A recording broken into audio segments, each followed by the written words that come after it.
चाहिए गे। पढ़ल लिखल लइका समझदार चाहिए गे। गे सखी हमारा मगहिया भतार चाहिए गे। गे सखी हमारा देहतिया भतार चाहिए गे। जान से ज्यादा करे वाला प्यार चाहिए गे। जान से ज्यादा करे वाला प्यार चाहिए गे। गे सखी हमारा मगहिया भतार चाहिए गे।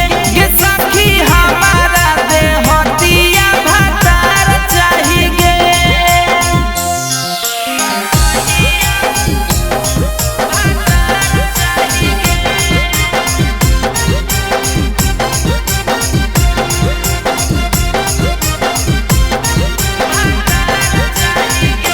सखियो करे से हम बियाह करबै, नहीं दोसरा के हम हाथ धरबै।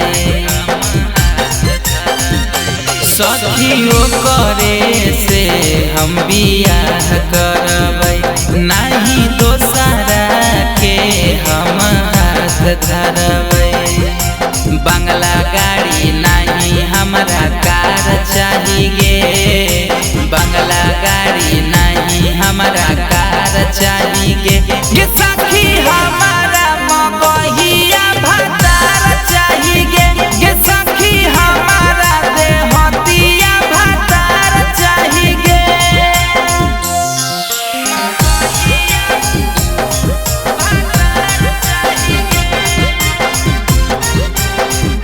Recording studio Rajgir.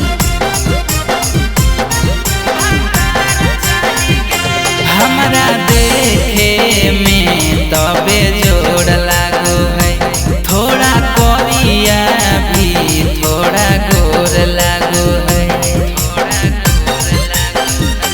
हमरा देखे में तबे जोड़ लागो है, थोड़ा करिया भी थोड़ा गोर लागो है।